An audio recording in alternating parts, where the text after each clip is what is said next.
Welcome back to చిన్న చిన్న సంగతులు ఛానల్. ఈరోజు ఈ వీడియోలో మనం శ్రీ సాయి దివ్య పూజ గురించి తెలుసుకుందాం. పూజా విధానము అలాగే సాయిబాబా వారు చేసిన కొన్ని మహిమల గురించి తెలుసుకుందాం. ఈ దివ్య పూజను గురువారం రోజున చేయాలి.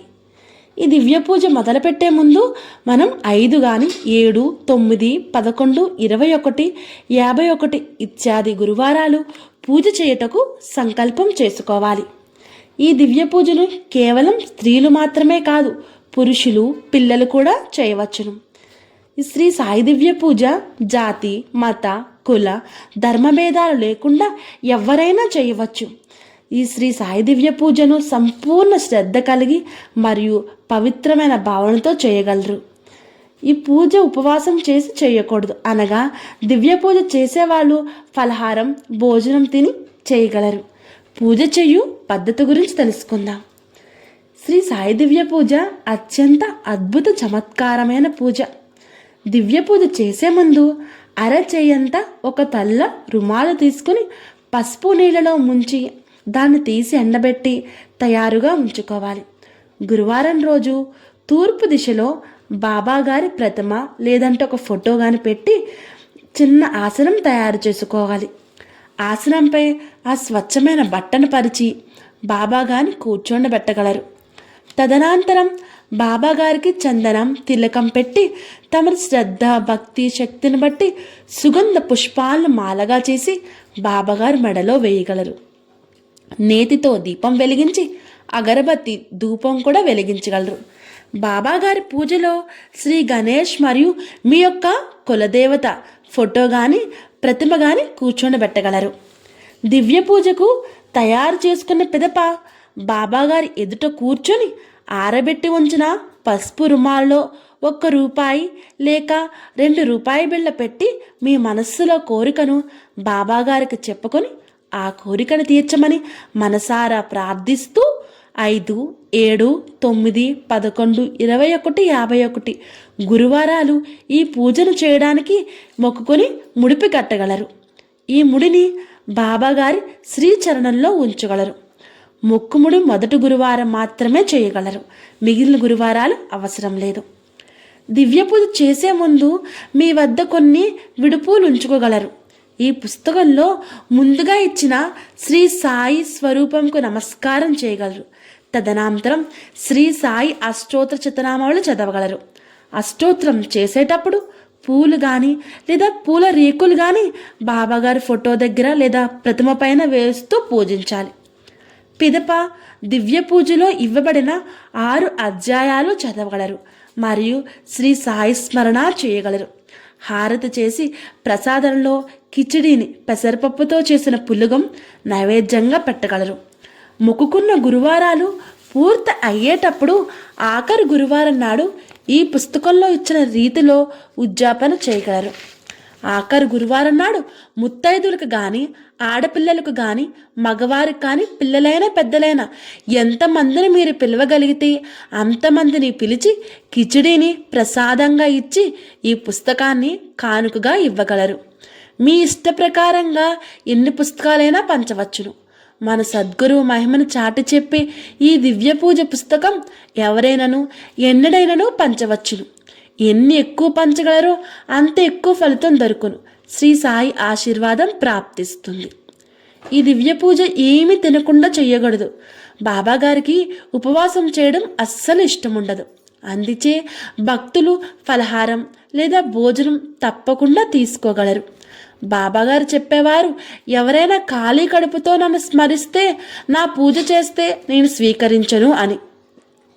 ఒక్కసారి మొక్కుకొని దివ్య పూజ పూర్తి చేసిన తర్వాత మరి ఒక్కసారి కానీ, ఎన్నిసార్లు అయినా కానీ దివ్య పూజ సంకల్పించి పద్ధతిగా పూర్తి చేయదలిచినచో చేయవచ్చును. మధ్యలో ఏదైనా గురువారం మీరు పుణ్యతీర్థం పోవటం వలనో, మాసధర్మం వలనో పూజ చెయ్యలేకపోయినచో ఆ గురువారం లెక్కలోనికి తీసుకోకూడదు. తరువాతి వారం పూజను కొనసాగించగలరు. మొత్తం కలుపుకొని మొక్కుకున్న గురువారాలు పూర్తి చేయాలి. మీ గృహంలోనే పూజ సంకల్పించుకొని చేసుకోవాలి.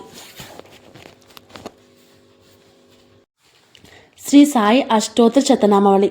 శ్రీ సాయి దివ్య పూజ ఇప్పటి నుండే ఆరంభం.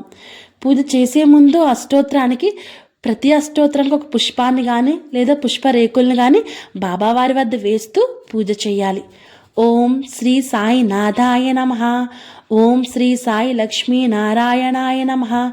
ఓం శ్రీ సాయి కృష్ణరామ శివ మారుత్యాది రూపాయ నమః.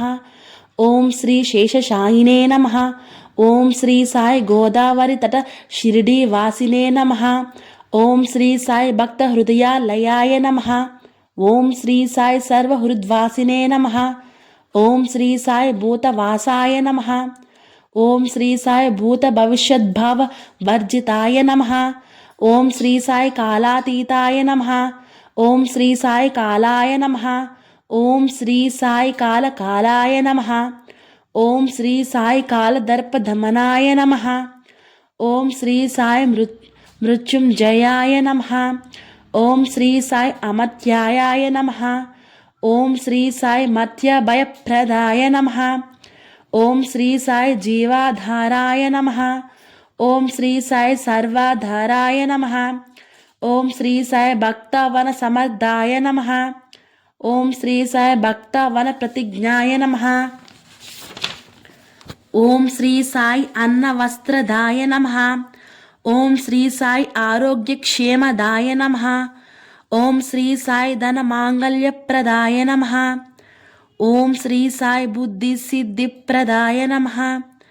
ఓం శ్రీ సాయి పుత్రమిత్రకళత్రబంధుదాయ నమః. ఓం శ్రీ సాయి యోగక్షేమవహాయ నమః.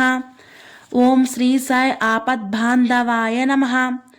ఓం శ్రీ సాయి మార్గబాంధవే నమః.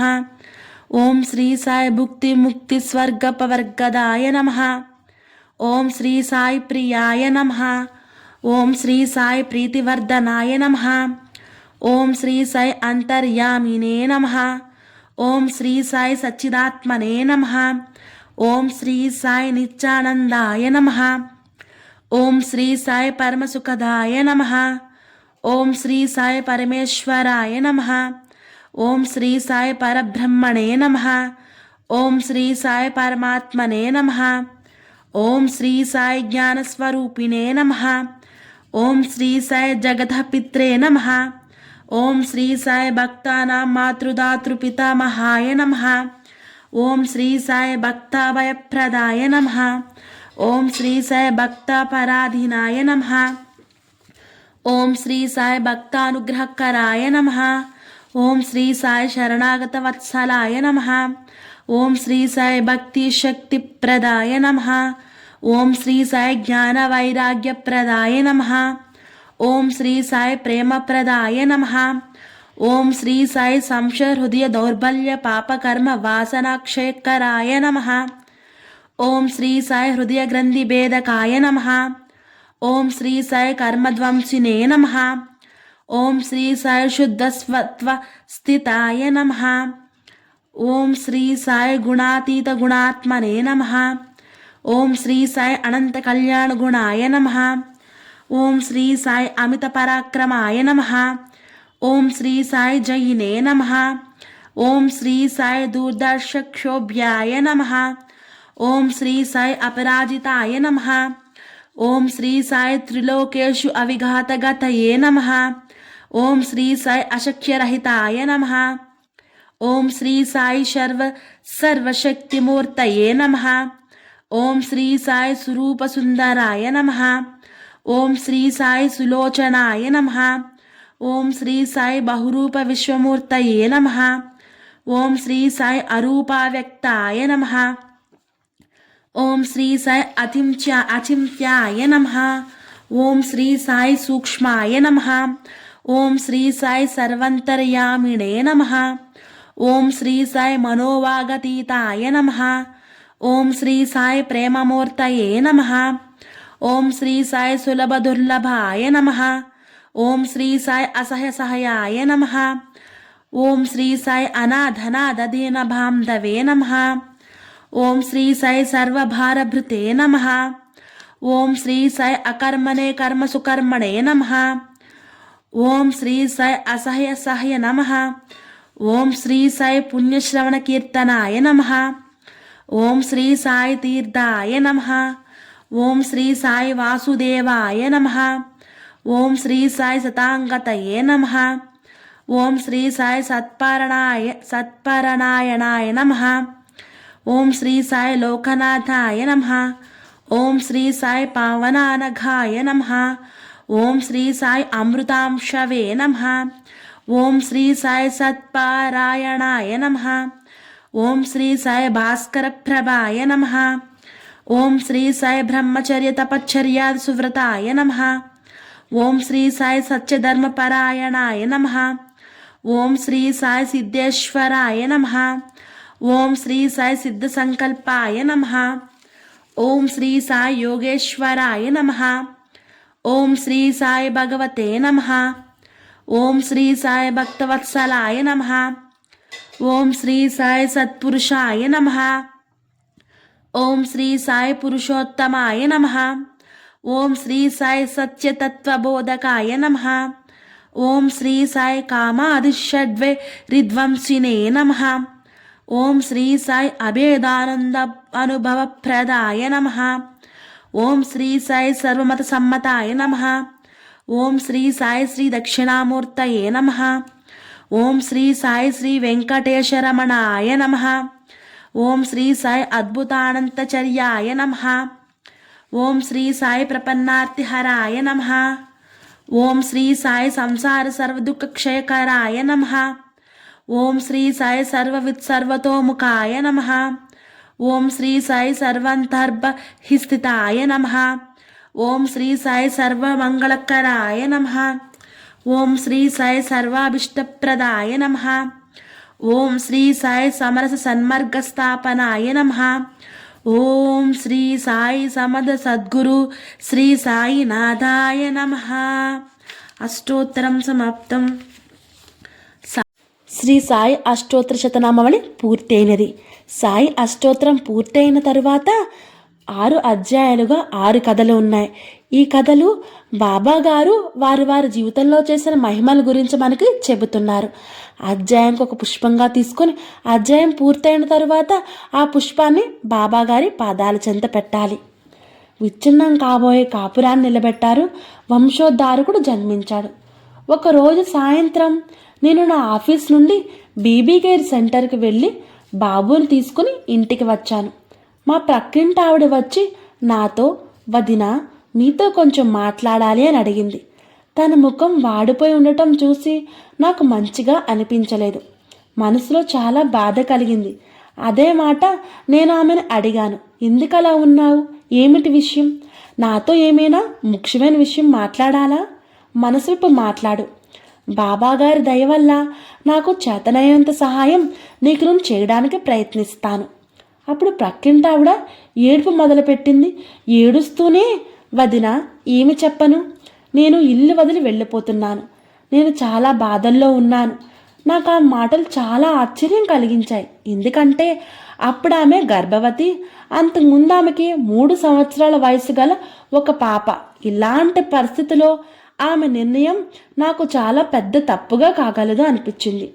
నేను ఆఫీస్ నుండి వచ్చినందువల్ల కొద్దిగా అలసట అనిపించింది. టీ చేయడం కోసం నీళ్లు స్టవ్ పైన పెట్టి మా బాబుకు టిఫిన్ తినటానికిచ్చి ఆమె వద్ద కూర్చున్నాను. ఆమెతో అన్నాను, ఇప్పుడు చెప్పు, వివరంగా చెబితే కదా నేను నీ మాటలు సవ్యంగా అర్థం చేసుకోగలను, సరైన సలహా ఇవ్వగలను. అప్పుడు ఆమె నిదానంగా చెప్పడం ఆరంభించింది. వదిన, నీకన్నీ తెలిసినవే. నాకు దేవుడు ఒక కూతుర్ని ఇచ్చారు కదా, తర్వాత ఒక కుమారుడు కొరకు మా ఇంట్లో అందరూ నా నుంచి ఆశిస్తున్నారు. నాకిప్పుడు 5వ నెల. డాక్టర్ చెప్పినందువల్ల స్కాన్ చేయించాము. అందులో ఆడపాప అని చెప్పారు. 2వసారి కూడా పాప అని మా అత్తారింట్లో ఎవ్వరికీ ఇష్టం లేదు. ప్రొద్దున్న సాయంత్రం ఒక్కటే గొడవ. ఈరోజు కూడా ప్రొద్దున్నే చాలా గొడవైంది. నాకు హార్ట్లో చిన్న రంధ్రం ఉండడం వల్ల ఎక్కువ శారీరకంగా మానసికంగా చికాకులు పడలేను, శక్తి లేదు. ఈ కొట్లాట్ల వల్ల చాలా విసుగు చెందాను. ఒక ప్రక్కన ఆయన వ్యాపారం కూడా సరిగా నడవటం లేదు. ఇంకొక ప్రక్క నాకు పుట్టబోయేది పాప బాబా ప్రశ్న వల్ల గొడవ నడుస్తూ ఉంటుంది. వారు కూడా ఏం చెప్పే స్థితిలో లేకపోవడం వల్ల అన్నీ చూస్తూ ఊరుకుంటారు. అందుచేత నేను మా అమ్మ ఇంటికి వెళ్ళిపోదాం అనుకుంటున్నాను. మా ప్రక్కింటావిడ కూడా ఈ గొడవలను చూసి అదే సలహా ఇచ్చింది. కానీ మీతో మాట్లాడి మీ సలహా కూడా తీసుకుందామని ఆగాను. నన్నేం చేయమంటావు వదిన? నా తప్పేముంది ఇందులో? నాకు సహనశక్తి లేకుండా పోయింది. నన్నెందుకు అందరూ విసిగిస్తున్నారు అని చెప్పింది ఆమె. పూర్తి వృత్తాంతం విని కొద్ది నిమిషాలు మౌనంగా ఉండిపోయాను. లేచి టీ కప్పులో టీ పోసుకుని తీసుకువచ్చాను. ఆమెకు కప్పు అందచేసి నేను ఒకటి తీసుకుని కూర్చున్నాను. ఆమెతో ఇలా మాటలు కొనసాగించాను. చూడమ్మా, ఇంటిని తీర్చిదిద్దాలన్నా పాడు చేయాలన్నా స్త్రీ యొక్క పాత్ర అతి ముఖ్యమైనది. తొందరలో ఏదేని పొరపాటుగా నిర్ణయం తీసుకున్నావంటే జీవితాంతం బాధపడాల్సి వస్తుంది. అంతేకాదు నీ పాప భవిష్యత్తు కూడా దెబ్బతింటుంది. నా మాట వింటానంటే నీకొకటి చెబుతాను అని అంది ఆమె. అప్పుడు ఆమె వెంటనే, హా వదిన, మీరు ఏమి చెబితే అదే చేస్తాను. మీ సలహా ప్రకారమే నేను నడుచుకుంటాను. ఈరోజు ఏ వారం అని అడిగింది. అప్పుడు ఆమె బుధవారం. చాలా మంచిది. రేపు గురువారం కదా, నేను నీకు ఒక దివ్య పూజ చెబుతాను. ఈ పూజను మనసులో పూర్తిగా విశ్వాసం పెట్టుకొని శ్రద్ధగా పూజ చేయి. బాబాగారి దయ వల్ల నీ కష్టాలన్నీ దూరం అవుతాయి. గురువారం నాడు స్వచ్ఛమైన బట్టలు కట్టుకొని ఒక చిన్న తెల్లని అరిచేయంత రుమాలు పసుపు నీళ్ళలో ముంచి ఆరబెట్టుకుని నీ ఇంటిలోనే పూజా స్థానంలో శ్రీ సాయిబాబా గారు ధ్యానం చేస్తూ మనసులోని కోరికను చెబుతూ ₹1 కానీ ₹2 బిళ్ళ కానీ ఆ పసుపు బట్టలో పెట్టి ముడుపు కట్టు. పిదప ఆ ముడిని బాబాగారి శ్రీచరణంలో ఉంచు, అంటే బాబాగారి పాదాల దగ్గర ఉంచమని. నీ మనస్సులోని కోరిక తప్పకుండా నెరవేరుతుంది. కోరిక నెరవేరిన పిదప ఆ ముడిని తీసుకొని షిరిడి శ్రీ సాయి దర్శనార్థం వెళ్ళగలరు. బాబాగారు దర్శనం చేసుకొని పిదప ఆ ముడి దానపెట్టెలో వేసి నమస్కరించవన్ను. ఆమె తన పూజావిధి తెలుసుకొని అత్యంత మనోబలంతో సంతోషంగా నివాసానికి వెళ్లే ముందు మనస్సులోనే సంకల్పించుకొని, నా కోరిక తీర్చే కల్పతరువు శ్రీ సాయినాథ్ మహారాజ్కి దర్శనార్థం కొరకు నేను షిరిడి తప్పకుండా వెళ్తాను అని సమాధానమిచ్చి వెళ్ళిపోయింది. రెండో రోజు గురువారం సాయంత్రం ఆఫీస్ నుండి వచ్చి నేను ఆమెను ఇంటి గుమ్మంలోకి పోయి ఆమెను పిలిచాను. అంతలోనే ఆమె బయటకు వచ్చి, వదిన, మీరు పదండి, నేను వస్తున్నాను. కొద్దిసేపు తరువాత ఆమె మా ఇంటికి వచ్చింది. వదిన, అద్భుతమైన చమత్కారం జరిగింది. నా జీవితంలో వసంతం వచ్చింది. మీరు చెప్పిన విధంగా ఈరోజు గురువారం దివ్య పూజ చేశాను. తదనంతరం నా సంసారంలో మార్పులు రావడం మొదలైంది. నా అత్తగారు ఈరోజు డాక్టర్ వద్దకు తీసుకువెళ్లారు. డాక్టర్ స్కాన్ రిపోర్ట్ చూసి ఏదో సరిగా కనిపించటం లేదని మళ్ళీ స్కాన్ చేయించమని చెప్పారు. రెండోసారి తీసిన స్కాన్ రిపోర్ట్ చూడటానికి ప్రయత్నిస్తే అక్కడ ఎలక్ట్రిసిటీ ఫ్లక్చువేషన్స్ వల్ల సరిగ్గా కనిపించలేదు. నన్ను, అత్తగారిని స్వయంగా డాక్టర్ గారు తన కారులో కూర్చోబెట్టుకొని తన ఇంటికి తీసుకొని వెళ్ళారు. స్కాన్ రిపోర్ట్ను అక్కడ మరొకసారి చూడటానికి ప్రయత్నించారు. రిపోర్ట్లో క్లియర్గా మగ పిల్లవాడని తెలిసింది. నా ఆనందానికి అంతే లేదు. నిన్నటి స్కాన్ రిపోర్ట్ తప్ప నిరూపించి బాబాగారు నా కోరికను స్వీకరించి మాటను స్పష్టపరిచారు. కొద్ది నెలల తర్వాత ఆమె ఒక మగపిల్లవాడిని ప్రసవించింది. పిదప ఆమె ద్వారా తన భర్త యొక్క వ్యాపారం మంచిగా నడుస్తుందని తెలిసి చాలా సంతోషం కలిగింది. అంతేకాకుండా శీఘ్రకాలంలో ఒక కారు కూడా కొనుక్కున్నారు. ప్రస్తుతం 2 పిల్లలతో వారు సుఖంగా జీవనం సాగిస్తున్నారు. బాబాగారు నా పరువు కాపాడారు. నా పక్కింటాడు జీవితాన్ని సరిదిద్ది వారి కోరిక ప్రకారం వంశోద్ధారకుడిని ప్రసాదించారు. ఇదే శ్రీ సాయి దివ్య పూజ యొక్క చమత్కారం. మొదటి అధ్యాయం సంపూర్ణం. అనంతకోటి బ్రహ్మాండ నాయక రాజాధిరాజ యోగిరాజ పరబ్రహ్మ శ్రీ సచ్చిదానంద సద్గురు సాయినాథ్ మహారాజ్కి జై. రెండో అధ్యాయం మొదలు. మద్యపానం వదిలేను. శకుంతలాబాయి నా ఇంట్లోని అలాగే మరియు 2-3 ఇళ్లలో పనిచేసుకుని తమ జీవితం గడిపేది. తనకు పెండ్లీడుకొచ్చిన కుమార్తె ఉన్నది. తనతో పాటు ఇళ్లల్లో పనిచేయడానికి తోడుగా తన కుమార్తెను కూడా తీసుకుని వస్తూ ఉండేది. తన భర్త మద్యపానం చాలా చేసేవాడు. ఎలక్ట్రిక్ వైరింగ్ పని తెలిసినవాడు, కానీ పని చేయడానికి వెళ్ళేవాడు కాదు. చాలా గొడవ మనిషి. ఏ రోజైనా కొంత సంపాదన వచ్చినా తన త్రాగుడికి ఖర్చు చేసేవాడు. ఇంట్లో ఒక్క నయా పైసా ఇచ్చేవాడు కాదు. నా ఇంట్లో రోజు ప్రొద్దున్న సాయంత్రం శ్రీ సాయికి పూజాహారతి చేయడం చూసి ఆమె మనసులో ఆశ కలిగింది. తన దుఃఖం నాతో చెప్పుకుంటే తీరుతుందని నా వద్దకు వచ్చి తన బాధను చెప్పుకుంది. నేను శ్రీ సాయి దివ్య పూజ గురించి శకుంతలకు వివరంగా చెప్పి తన భర్తను ఒక ఆదివారం నాడు మా ఇంట్లోనే శ్రీ సాయి దర్బార్లో బాబాగారి శ్రీచరణంకు నమస్కారం చేయించి విభూతి తీసుకుని వెళ్ళమన్నాను. ఆమె అదే విధంగా చేసింది. ఆదివారం నాడు తన భర్తతో కలిసి వచ్చి శ్రీ సాయి దివ్య పూజ చేయడం కొరకు సంకల్పం చేసుకుని బాబాగారికి నమస్కరించి విభూతి పెట్టుకుని వెళ్ళింది. కొద్ది రోజుల్లోనే ఆమె భర్త మద్యపానం చేయడం మానేశాడు. తన పని మొదలుపెట్టి వచ్చిన డబ్బంతా శకుంతల చేతిలోనే పెట్టేవాడు. అంతేకాదు తన కుమార్తె వివాహం కొరకు డబ్బు దాచడం మొదలుపెట్టాడు. కొద్ది నెలల తరువాత ఆ క్షణం వచ్చింది. శకుంతల కోరిన విధంగానే వాళ్ళ అమ్మాయి వివాహం సంతోషంగా జరిపించారు. ఇప్పుడు శకుంతల బాబా గారి అనన్య భక్తురాలు. ఇదే శ్రీ సాయి దివ్య పూజ యొక్క చమత్కారం. 2వ అధ్యాయం సంపూర్ణం. అనంతకోటి బ్రహ్మాండ నాయక రాజాధిరాజ యోగిరాజ పరబ్రహ్మ శ్రీ సచ్చిదానంద సద్గురు సాయినాథ్ మహారాజ్ కి జై. 3వ అధ్యాయం మొదలు. 2 సార్లు మొదటి గురువారం నాడే కోరిక తీరినది. నా పేరు సంజయ్ యాదవ్. హెచ్ఐజి ఇండోర్లో హాస్టల్లో నడిపిస్తున్నాను. మా నాన్నగారు శ్రీ సాయిబాబా గారి పరమభక్తులు. నా చెల్లెలు ఇండోర్కి దగ్గరలో భడ్ నగర్లో ఉంటుంది. ఆమె కూడా బాబాగారిని పూజిస్తుంది.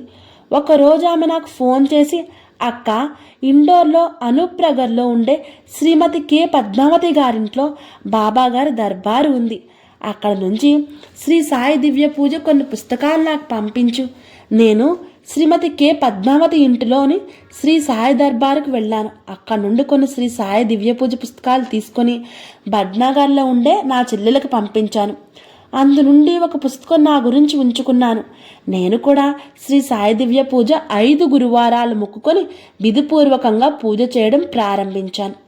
ప్రతి గురువారం అనూప్ నగర్ శ్రీ సాయి దర్బారుకు వెళుతూ ఉంటాను. నాకు మొదటి గురువారం నాడే శ్రీ సాయి దివ్య పూజ ఫలించినది. నా భర్త కొంత ధనం వ్యాపారిచ్చ చాలా రోజుల నుండి దక్కకుండా ఉండింది.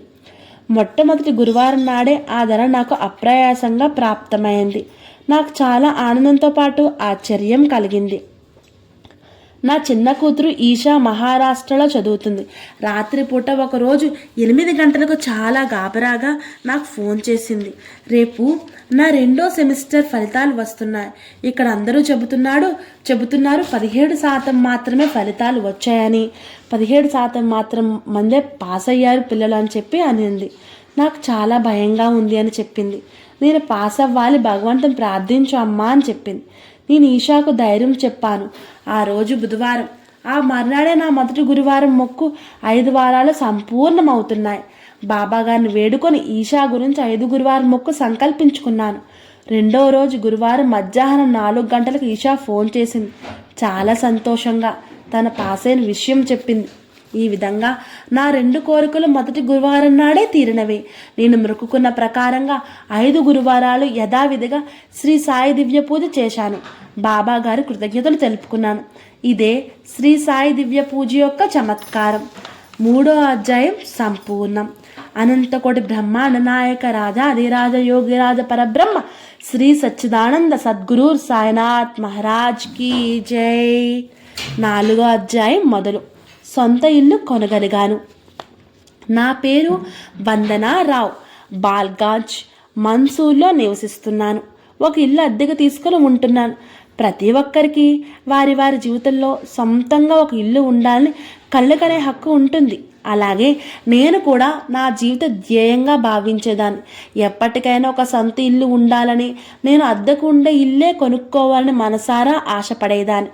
కానీ నా ఆర్థిక స్థితి సరిగా లేకపోవడం వల్ల నా ఆశ ఫలించలేదు.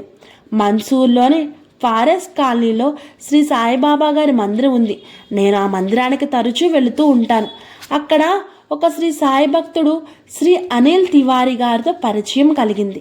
మాటల్లోనే ఆయనతో నా ఆర్థిక స్థితి సరిగా లేకపోవడం, సొంత ఇంటి ఆశ నెరవేరకపోవడం గురించి చెప్పాను. తివారీ గారు షిరిడీ నుండి తీసుకువచ్చిన శ్రీ సాయిబాబా గారి ఒక చిన్న ప్రతిమతో పాటు శ్రీ సాయి దివ్య పూజ పుస్తకం ఇచ్చి, ఈ పుస్తకంలో ఇచ్చిన ప్రకారంగా పూజ చేస్తే బాబా గారు మీ కోరికను తప్పకని తీరుస్తారు అని చెప్పారు. నేను వెంటనే 7 గురువారాల పూజ చేస్తానని సంకల్పించుకొని పూజ ఆరంభించాను. 2-3 వారాల తర్వాత మళ్ళీ గుడిలో తివారీ గారిని కలవగలిగాను. తివారీ గారు నాతో ఇలా అన్నారు, మీరు దివ్య పూజ మొదలుపెట్టారా లేదా? నేను ఆయనతో నిరాశగా ఇలా అన్నాను, దివ్య పూజ ఆరంభించాను కానీ నాకెందుకో అనిపిస్తుందో నా కోరిక నెరవేరదని. తివారీ గారు ఆశ్చర్యంగా మళ్ళీ నన్ను అడిగారు, మీరు పూజ ఏ విధంగా చేస్తున్నారు? నేను ఇలా జవాబు ఇచ్చాను, పుస్తకంలో రాసిన ప్రకారం పూజ చేస్తున్నాను, కానీ 108 మంత్రాలు మాత్రం చదవట్లేదు. వెంటనే తివారీ గారు నాతో ఇలా అన్నారు, అష్టోత్తర శతనామాలు చదువుతూ పూలు కానీ పువ్వుల రేకులు కానీ బాబా గారిపై వేస్తూ పూజ చేయాలి. మీరు ఇలా చేసినచో మీ కోరిక తప్పకుండా బాబా తీరుస్తారు. ఆయన చెప్పిన విధంగా 2వసారి మొదలుపెట్టి 7 గురువారాలు పూజ చేశాను. 7వ గురువారం రాగానే పరిస్థితులన్నీ నాకు అనుకూలంగా మారాయి. అవసరమైన ధనం కూరినది ఏ ఇంట్లో అద్దెకుండేదానో అదే ఇల్లు నా పేరును 7వ గురువారం రిజిస్టర్ అయింది. ఇదే శ్రీ సాయి దివ్య పూజ యొక్క చమత్కారం. 4వ అధ్యాయం సంపూర్ణం. అనంతకోటి బ్రహ్మాండ నాయక రాజాధిరాజ యోగిరాజ పరబ్రహ్మ శ్రీ సచ్చిదానంద సద్గురు సాయినాథ్ మహారాజ్ కి జై. 5వ అధ్యాయం మొదలు. ఉద్యోగం దొరికింది. నా పేరు సుమన్ ఆస్థానా. నేను మనోరామగంజ్ ఇండోర్లో ఉంటున్నాను. నా కొడుకు గౌరవ్ ఆస్థానా ఉజ్జయిన్ నుండి MBA చేస్తున్నాడు. ఈ మధ్య IPS కాలేజ్ ద్వారా క్యాంపస్ సెలక్షన్లో ICICI బ్యాంక్ మేనేజర్ పదవి గురించి 8 మందిని తీసుకున్నారు. అందులో గౌరవ్ ఆస్థానా కూడా ఉన్నాడు. మాకు చాలా సంతోషం కలిగింది. అతని అపాయింట్మెంట్ లెటర్ ఎదురు చూస్తూ 6 నెలలు దాటిపోయింది. మిగతా 7 మందికి ఆర్డర్ దొరికింది. గౌరవ్కి మాత్రం ఎందుకనో లెటర్ రాలేదు. చాలా బాధపడుతూ ఉండేవాడు. కొద్ది రోజుల తర్వాత ఆశ వదులుకున్నాడు. నేను గౌరవ్కి ధైర్యం చెబుతూ ఉండేదాన్ని, బాబా పట్ల విశ్వాసం ఉంచమని చెబుతూ ఉండేదాన్ని. ఒక్కరోజు శ్రీ సాయి దివ్య పూజ గురించి గౌరవ్కి చెప్పి 5 గురువారాలు సంకల్పం చేసుకోమన్నాను. గౌరవ్ అదే విధిగా 5 గురువారాలు మొక్కుకొని దివ్య పూజ ఆరంభించాడు. 4 గురువారాలు అయినవి. 13వ తేదీ డిసెంబర్ 2005 నాడు గౌరవ్కి అపాయింట్మెంట్ లెటర్ వచ్చింది. 5వ గురువారం పూర్తి అయ్యే ముందు గౌరవ్ కోరిక తీరింది. నా పేరు స్మితా పూజారి. నేను మాల్వాపేట్ విజయనగర్ ఇండోర్లో ఉన్నాను. నేను నా తమ్ముడు గురించి, అతని ఉద్యోగం గురించి 11 వారాలు అంటే 11 గురువారాలు సంకల్పించుకొని శ్రీ సాయి దివ్య పూజను ఆరంభించాను. 10వ గురువారం నాడు నా కోరిక నెరవేరింది. 11వ గురువారం నాడు యథావిధిగా ఉద్యాపన చేసి షిరిడీ వెళ్ళి మొక్కు చెల్లించుకున్నాను. నా పేరు స్మితారావు. నేను వైభవ్ నగర్లో ఇండోర్లో ఉంటాను. నాకు శ్రీ సాయి దివ్య పూజ గురించి తెలియగానే నా ఉద్యోగం గురించి 5 గురువారాలు మొక్కున్నాను. 2వ గురువారమే నాకు ఉద్యోగం దొరికింది. ఇదే శ్రీ సాయి దివ్య పూజ యొక్క చమత్కారం. 5వ అధ్యాయం సంపూర్ణం. అనంతకోటి బ్రహ్మాండ నాయక రాజాధిరాజ యోగిరాజ పరబ్రహ్మ స్వరూప శ్రీ సచ్చిదానంద సద్గురు సాయినాథ్ మహారాజ్ కి జై. 6వ అధ్యాయం ఆఖరి అధ్యాయం మొదలు. వివాహం నిత్యమైనది. నా పేరు శకుంతల సిన్హా. MAG ఇండోర్లో ఉంటున్నాను. నా పుత్రుడు నీరజ్ కుమార్ యొక్క వివాహానికే ఎన్నో సంబంధాలు చూశాను, కానీ ఎక్కడా కుదరలేదు. చాలా కాలంగా ఈ విషయంలో బాధ కలుగుతూ ఉండేది. శ్రీ సాయి దివ్య పూజ గురించి తెలిసి 11 గురువారాలు మొక్కుకొని పూజ ఆరంభించాను. ప్రతి గురువారం విధిపూర్వకంగా దివ్య పూజ చేయడం మొదలుపెట్టాను. బాబా గారి కృప వల్ల శ్రీ సాయి దివ్య పూజ ఫలించింది. 7వ గురువారం నాకు ఒక యోగ్యురాలైన కన్యతో నా పుత్రునికి వివాహం సంబంధం కుదిరింది. ఇప్పుడు అతనికి శీఘ్రమే కళ్యాణం జరగగలదు. ఇదే శ్రీ సాయి దివ్య పూజ యొక్క చమత్కారం. 6వ అధ్యాయం సంపూర్ణం. అనంతకోటి బ్రహ్మాండ నాయక రాజాధిరాజ యోగిరాజ పరబ్రహ్మ శ్రీ సచ్చిదానంద సద్గురు సాయినాథ్ మహారాజ్ కి జై. శ్రీ సాయి దివ్య పూజ బుక్కులో ఇచ్చిన కథలన్నీ సంపూర్ణమైనవి. ఇప్పుడు పులగం ప్రసాదంగా బాబాగారికి నివేదన చూపించి బాబాగారికి హారతి ఇవ్వవలను. ఈ వీడియో కనుక మీకు నచ్చినట్లయితే ప్లీజ్ లైక్ చేయండి, షేర్ చేయండి, కామెంట్ చేయండి. Thank you for watching.